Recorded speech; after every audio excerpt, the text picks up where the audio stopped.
Hello students, last video में मैंने बताया था कि साइंस और ह्यूमैनिटी के स्टूडेंट्स डीयू में कैसे एडमिशन लेंगे, उनका मार्क्स का क्राइटेरिया क्या होगा। तो मैं अब सेकंड वीडियो में आपको बताऊंगा कॉमर्स के स्टूडेंट्स जो कोर्स सिलेक्ट करते हैं और डीयू में या अंबेडकर यूनिवर्सिटी में कॉमर्स के स्टूडेंट्स का क्या क्राइटेरिया रहेगा, कैसे मार्क्स कैलकुलेट होंगे। कुछ कोर्सेज हैं कॉमर्स के स्टूडेंट जो यूजुअली ऑप्ट करते हैं, तो हम उसके बारे में आज थोड़ा डिस्कस करेंगे। तो आज का टॉपिक है कि how to calculate your marks for Delhi university and Ambedkar university merit list. यानी मेरिट लिस्ट में आपके मार्क्स कैसे नजर आएंगे और आपको कैसे सेटिस्फेक्शन होगा कि हाँ मेरा सिलेक्शन हो जाएगा। तो लेट्स स्टार्ट। यहाँ पे कुछ कोर्सेज हैं दिल्ली यूनिवर्सिटी के। यूजुअली कॉमर्स के स्टूडेंट जो है बीकॉम ऑनर्स के लिए या बीकॉम के लिए या इको ऑनर्स के लिए, कुछ बच्चे जैसे पहले डीयू जैट होता था, Delhi university joint admission test, अब उसमें बीबीए, बीएमएस, बीबीई जैसे सुखदेव कॉलेज है, केशव महाविद्यालय है और दीनदयाल उपाध्याय है, गुरु गोविंद सिंह कॉलेज है, यहाँ पे प्रोफेशनल प्रोग्राम्स होते हैं। आपको पता ही होगा कि इनका एलिजिबिलिटी क्राइटेरिया अलग है।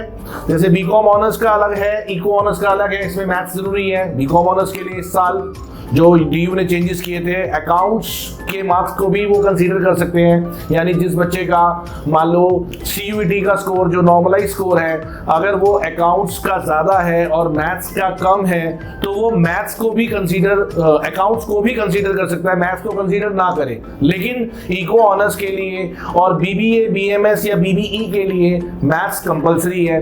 तो ये सब चीजें ना डीयू के जो प्रोस्पेक्टस है कि उनके सब्जेक्ट्स का एलिजिबिलिटी क्राइटेरिया क्या है उस पे मैटर करता है। मैं अभी कुछ इलस्ट्रेशंस बनाए हैं, कुछ एग्जांपल्स बनाए हैं जिसके बेसिस बताऊंगा कि जो कॉमर्स के स्टूडेंट्स हैं, नॉट ओनली कॉमर्स के स्टूडेंट्स, इवन साइंस स्टूडेंट्स भी, ह्यूमैनिटीज के स्टूडेंट्स भी जिनके पास मैथ्स है, वो भी इन कोर्सेज में कभी कभी फॉर्म भरते हैं। और वैसे भी डीयू के जो वाइस चांसलर है उनका जब मैंने वीडियो देखा था तो उन्होंने कहा था कि हर स्टूडेंट को मैक्सिमम चॉइस फिलिंग करनी चाहिए। यू नेवर नो कि कहां पे आपका नंबर आ जाए, क्योंकि इस बार सीयूईटी जो है वो फर्स्ट टाइम हो रहा है और फर्स्ट टाइम ही उसका कट ऑफ आ रहा है। पहले तो हम ये प्रेडिक्ट कर लेते थे कि 98% वाला 97% वाले को एसआरसीसी मिल जाएगा, क्योंकि वो परसेंटेज क्राइटेरिया होता था। और एक चीज और भी होती थी जिसमें अलग अलग स्टेट बोर्ड्स के एग्जाम्स बच्चे देते थे, तो एक यूनिफॉर्मिटी नहीं थी। तो अब सीयूईटी के स्कोर से एक यूनिफॉर्मिटी आ गई है, तो यू नेवर नो कि कंपटीशन किस लेवल पे जाएगा, कहां पे कट ऑफ जाएगी, इसलिए कोई बच्चा डिसहार्टेंड ना हो। तो मैं आज के वीडियो में यही बताने वाला हूं कि कॉमर्स के स्टूडेंट्स कैसे अपने मार्क्स को कैलकुलेट करते हैं। और ये एजम्पशंस हैं, अभी भी मैं ये बात क्लियर कर देता हूं, ये एजम्पशंस हैं। सब कुछ जो डिक्लेयर होगा जब इन यूनिवर्सिटीज की, चाहे वो दिल्ली यूनिवर्सिटी हो, चाहे वो अंबेडकर यूनिवर्सिटी हो या बीएचयू हो, कोई भी यूनिवर्सिटी का अपना एक मेरिट जब कट ऑफ आएगा, आपको अपने स्कोर को उसके साथ मैच करना है। अगर आप उस कट ऑफ में लाई करेंगे तो इसका मतलब आपका उस कोर्स में एडमिशन हो रहा है। तो मैं कुछ एग्जांपल्स लेकर आया हूं। Let's start with the examples. Examples देने से पहले मैं एक बार रिमाइंड करा दूं, वैसे सब बच्चों को पता है कि लैंग्वेज का जो पेपर है उसका 200 मार्क्स का पेपर है, डोमेन के 200 मार्क्स हैं ईच सब्जेक्ट के, और जो जनरल टेस्ट जिन बच्चों ने ऑप्ट किए हैं उनके 300 मार्क्स हैं। क्योंकि हम इस साल परसेंटेज नहीं निकाल रहे, इस साल हम नॉर्मलाइजेशन का स्कोर निकाल रहे हैं। देखिए ध्यान से, मैं आपके सामने किसी एक स्टूडेंट का एक result, assume result, sample CUET score मैं आपके सामने रख रहा हूं। जैसे मान लो उस स्टूडेंट के पास इंग्लिश लैंग्वेज में 156 पॉइंट समथिंग मार्क्स हैं, पॉइंट्स को हम इग्नोर ही करेंगे। इंग्लिश में 156 मार्क्स हैं, अकाउंट्स भी है उस बच्चे के पास 125 मार्क्स हैं, मैथ्स में उस बच्चे के पास 102 मार्क्स हैं, मैथ्स में आउट ऑफ 200, ये आउट ऑफ 200 नॉर्मलाइज स्कोर है। बिजनेस स्टडीज में 138 मार्क्स हैं, इकोनॉमिक्स में बच्चे के 142 मार्क्स हैं, और जनरल टेस्ट में आउट ऑफ 300 बच्चे के 280 पॉइंट समथिंग मार्क्स हैं। ये इस मार्क्स को आप अपने माइंड में रख लीजिए। अगर आप इस मार्क्स को अपने माइंड में रख लेंगे तो मैं आपको इलस्ट्रेशंस के थ्रू बताऊंगा। हाँ, अगर हम ध्यान से देखें यहाँ पे डोमेन सब्जेक्ट 1, 2, 3, 4, तो सबसे कम मार्क्स जो है वो मैथ्स में है 102, और सबसे हाईएस्ट मार्क्स जो है 142 यानी इकोनॉमिक्स में है। अगर हम बेस्ट ऑफ 4 देखें तो फर्स्ट नंबर पे इकोनॉमिक्स है, सेकंड नंबर पे बिजनेस स्टडीज है, थर्ड नंबर पे अकाउंट्स है और फोर्थ नंबर पे मैथमेटिक्स है। यानी मैथमेटिक्स में इस बच्चे के बहुत कम मार्क्स हैं। अब मैं आपको कुछ इलस्ट्रेशंस बनाए हुए हैं मैंने, उसके थ्रू समझाने की कोशिश करूंगा, ध्यान से देखना। अब बीकॉम ऑनर्स में मोस्टली कॉमर्स वाले बच्चे या साइंस वाले बच्चे भी, जिनको सीए करना है, आगे अकाउंट्स की लाइन पसंद है तो जा सकते हैं। वैसे मोस्टली बीकॉम ऑनर्स करने वाले कॉमर्स के बच्चे होते हैं। और इस साल बीकॉम ऑनर्स में मैथ्स का स्कोर भी आएगा। पहले तो मैथ्स कंपलसरी होता था, लेकिन अकाउंट्स का स्कोर अगर आपका ज्यादा है तो आप मैथ्स को हटा सकते हैं। यस, मैथ्स को हटा सकते हैं। तो अगर हम दिल्ली यूनिवर्सिटी के बुलेटिन में देखें एलिजिबिलिटी क्राइटेरिया क्या है, तो बीकॉम ऑनर्स की एलिजिबिलिटी क्राइटेरिया है लैंग्वेज, एक डोमेन सब्जेक्ट, दूसरा डोमेन सब्जेक्ट, तीसरा डोमेन सब्जेक्ट। लेकिन इन डोमेन सब्जेक्ट में आपको अकाउंट्स और मैथ्स में से कोई भी एक लेना जरूरी है। आप दोनों सब्जेक्ट भी ले सकते हैं। लेकिन यहां पे क्या ये स्टूडेंट अकाउंट्स और मैथ्स दोनों लेगा? नहीं लेगा। क्यों नहीं लेगा? क्योंकि उसके अकाउंट्स के नंबर तो ज्यादा है, मैथ्स के नंबर कम है। वो चाहे तो मैथ्स को हटा दे, और हटाना भी चाहिए। उसको लेने चाहिए 3 डोमेन के सब्जेक्ट्स। कौन कौन से? इकोनॉमिक्स, बिजनेस स्टडीज और अकाउंटेंसी। अगर वो गलती से भी इकोनॉमिक्स, बिजनेस स्टडीज और मैथ्स लेता है तो उसका जो स्कोर है ओवरऑल कम आ जाएगा। मैं एक बार इसको लिख के बताता हूं। अगर वो इंग्लिश लैंग्वेज तो लेनी कंपलसरी है, चाहे इंग्लिश में या हिंदी, कोई भी लैंग्वेज आपके पास है, अगर नंबर कम भी आते हैं लेकिन लैंग्वेज लेनी कंपलसरी है, तो फर्स्ट लैंग्वेज हो गया, accounts, maths, business studies, eco. क्या ये पांचों लेगा? नहीं, पांचों नहीं लेगा। मैंने कुछ नोट्स बनाए हैं आप बच्चों के लिए, तो मैं एक बार इसके सॉल्यूशंस भी बता दूंगा कि कैसे कैसे पॉइंट्स पे मार्क्स आएंगे। ध्यान से देखना। तो बच्चों आप ये देखो ध्यान से कि यहाँ पे हम मैथ्स को इग्नोर करेंगे क्योंकि मैथ्स में 102 मार्क्स थे। तो सीयूईटी मेरिट स्कोर किस किस का होगा? इंग्लिश का होगा, अकाउंट्स का होगा, बिजनेस स्टडीज का होगा और इकोनॉमिक्स का होगा। यानी मैथ्स को हटा दिया जाएगा। और दूसरे सिनेरियो में क्या हो सकता है कि अगर हम अकाउंट्स को ऐड करें, इंग्लिश, अकाउंट्स, बिजनेस स्टडीज और इकोनॉमिक्स, तो इन दोनों में अलग अलग सीयूटी स्कोर आएगा। वो सीयूटी स्कोर क्या होगा मैं अभी लिख रहा हूं। तो स्टूडेंट्स मैं बता रहा था कि अगर मार्क्स आपको कैलकुलेट करने हैं तो कैसे कैलकुलेट करने चाहिए। यानी ये समझ लो कि दिल्ली यूनिवर्सिटी मार्क्स कैसे लेगी। आपके मैथ्स के मार्क्स कम है तो मैथ्स को आप इग्नोर कर दो। तो अगर आप मैथ्स को इग्नोर कर देते हो तो आपके मार्क्स 102 कैंसिल हो जाएंगे और आपके टोटल सीयूटी मेरिट स्कोर आएगा 561। और अगर आप अकाउंट्स के मार्क्स हटाते हो तो आपका सीयूटी स्कोर आएगा 538। तो अब बताओ दिल्ली यूनिवर्सिटी या कोई भी यूनिवर्सिटी आपके बेस्ट ऑफ 4 के सब्जेक्ट्स लेगी जिसमें सबसे मिनिमम मार्क्स होंगे वो कम कर देगी। यानी वो अकाउंट्स और मैथ्स का क्राइटेरिया में से कोई भी एक सब्जेक्ट ले रही है, यानी वो आपके 561 पे आपके समझ लो कि एक स्टूडेंट के 561 मार्क्स आ चुके हैं। अब कैसा सिनेरियो होगा ध्यान से सुनो। मान लो Hansraj college, Ramjas college, Shriram college की कट ऑफ लिस्ट आती है और ये स्कोर कितने में से है? 800 में से। और 800 में से आपके मार्क्स 561 माने जाएंगे या 538 माने जाएंगे? ऑफ कोर्स 561 माने जाएंगे। यानी पहले क्या होता था कि हम बेस्ट ऑफ 4 बताते थे कि हमारे इतने परसेंटेज हैं, लेकिन अब बच्चे अलग अलग क्राइटेरियाज के हिसाब से अपने स्कोर्स बताएंगे। यानी अब किसी को बताने की जरूरत नहीं है कि मेरे कितने परसेंटेज हैं। अगर आपका श्रीराम कॉलेज में, हंसराज कॉलेज की कट ऑफ लिस्ट में लिखा हुआ है कि श्रीराम कॉलेज में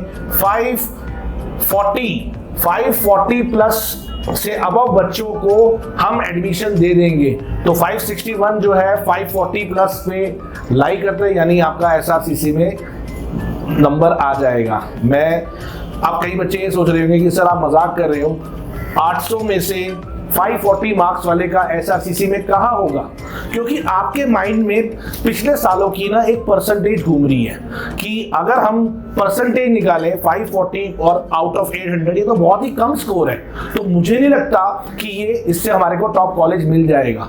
और इससे बहुत सारे स्टूडेंट्स आजकल टेंशन में है कि हमारा शायद डीयू में नहीं होगा। बच्चों मैं 2-3 पॉइंट्स बताना चाहूंगा, ध्यान से सुनना। पहले आपका सीबीएसई का एग्जाम होता था और सीबीएसई के एग्जाम्स के बेसिस पे आपकी परसेंटेज आती थी। अलग अलग स्टेट बोर्ड का अलग अलग एग्जाम होता था और उसमें कोई यूनिफॉर्मिटी नहीं थी, उसमें कोई नेगेटिव मार्किंग नहीं थी। उसमें जिस बच्चे के जितने नंबर आए उसको मिल गए और उस हिसाब से कट ऑफ में उसका नाम आ गया। ये स्काई रॉकेट जो इतनी सारी कट ऑफ जा रही थी 98%, 99%, 100%, उसी को तो ओवरकम करने के लिए सीयूईटी का एग्जाम लिया गया। तभी तो नॉर्मलाइज स्कोर आया है, तभी तो एक सब लोग इक्वल प्लेटफॉर्म में है। और सारे लोग अगर इक्वल प्लेटफॉर्म में है तो ये मत सोचो कि हमारे 70% बन रहे हैं या 75% बन रहे हैं तो हमारे पास चांसेस कम है। चांसेस किसके क्या होंगे, because this is first year, किसी को नहीं पता कि क्या चांसेस होंगे। तो हर बच्चा अपनी उम्मीद कायम रखे और ये प्रे करे कि हमारा नाम आ जाए, क्योंकि यू नेवर नो कितने बच्चों ने कट ऑफ, कितने बच्चों ने फॉर्म भरा हुआ है, क्या होने वाला है, कोई कुछ नहीं जानता। सबकी स्पेकुलेशंस है। मेरी भी अपनी एक एजम्पशन है, बट मुझे एजुकेशन में 25 साल हो गए, इतने सालों से काउंसलिंग कर रहा हूं बच्चों की, तो मुझे पता है कि इस बार वो वाला फेज नहीं आएगा जो बच्चे पहले डिसहार्टेंड हो जाते थे। तो इसलिए मैं बच्चों को यही कहूंगा कि सिर्फ हर यूनिवर्सिटी की कट ऑफ का वेट करें। और ये भी बहुत इंपॉर्टेंट है कि फर्स्ट कट ऑफ भी आती है, सेकंड भी आती है, थर्ड कट ऑफ भी आती है। जरूरी नहीं है कि आपके ड्रीम कॉलेज में फर्स्ट कट ऑफ में ही नाम आ जाए। आपका सीयूटी स्कोर आपके लिए एक पावरफुल टूल है और आपको उस पर कॉन्फिडेंट रहना है। परसेंटाइल मत देखो, हमेशा क्या देखो, नॉर्मलाइज स्कोर देखो। और जिस बच्चे ने मेरी पहले वाली वीडियो नहीं देखी है वो नीचे लिंक में मैं पहले वाली वीडियो का भी डिस्क्रिप्शन दे रहा हूं जिसमें मैंने परसेंटाइल और नॉर्मलाइजेशन स्कोर के बारे में बताया था, वो भी जरूर देखो। ये उसका कंटिन्यूएशन वीडियो है, तो आपको उस वीडियो को देखने के बाद ये वीडियो बहुत अच्छे से समझ में आएगी। तो अब हम आते हैं नेक्स्ट पॉइंट पे। एक और एग्जांपल लेते हैं, जस्ट अ मिनट, मैं एक और एग्जांपल लेता हूं बच्चों के लिए। यस, अब एक चीज और मैं बताना चाहूंगा बच्चों, बीकॉम ऑनर्स का एलिजिबिलिटी क्राइटेरिया क्या था? अकाउंट्स और मैथ्स में कोई एक सब्जेक्ट, लेकिन एक नॉर्मल बीकॉम भी होता है दिल्ली यूनिवर्सिटी में, उसका एलिजिबिलिटी क्राइटेरिया क्या है? पहले मैं एलिजिबिलिटी क्राइटेरिया बता देता हूं, क्योंकि आपका जो मेरिट आएगा, आपका जो स्कोर कर होगा वो एलिजिबिलिटी क्राइटेरिया के अकॉर्डिंगली होगा। जैसे लैंग्वेज है, एक डोमेन सब्जेक्ट, दूसरा डोमेन सब्जेक्ट, तीसरा डोमेन सब्जेक्ट। अब मैं उसी स्टूडेंट का एग्जांपल ले रहा हूं क्योंकि उसी स्टूडेंट की आपके पास, ध्यान से देखो, ये स्कोर कार्ड है। Domain 1 accounts, maths, business studies और इकोनॉमिक्स। अब इसमें मैथ्स का स्कोर कितना है? 102 है। और क्या बीकॉम प्रोग्राम में या बीकॉम में मैथ्स की कंपल्शन है? नहीं है। तो आप बेस्ट ऑफ 3 लेंगे, बेस्ट ऑफ 3, और इंग्लिश तो लेना कंपल्सरी है ही है। तो अगर आप ध्यान से देखो, ये है बीकॉम डीयू का। अगर हम सिनेरियो 1 को देखें तो हम इंग्लिश का सब्जेक्ट लेंगे। इंग्लिश का स्कोर कितना है? 156। अकाउंट्स, बीएसटी और इको, मैंने इसमें से मैथ्स को हटा दिया है। और अगर मैंने इसमें से मैथ्स को हटा दिया है तो अगर इंग्लिश, अकाउंट्स, बीएसटी और इकोनॉमिक्स का स्कोर बने तो इसका जो सम आएगा तो स्कोर क्या होगा? उसका स्कोर होगा 561 बीकॉम प्रोग्राम के लिए। और अब एक चीज और है, अगर आपने डीयू का प्रोस्पेक्टस ध्यान से पढ़ा हो तो एलिजिबिलिटी क्राइटेरिया 2 हैं।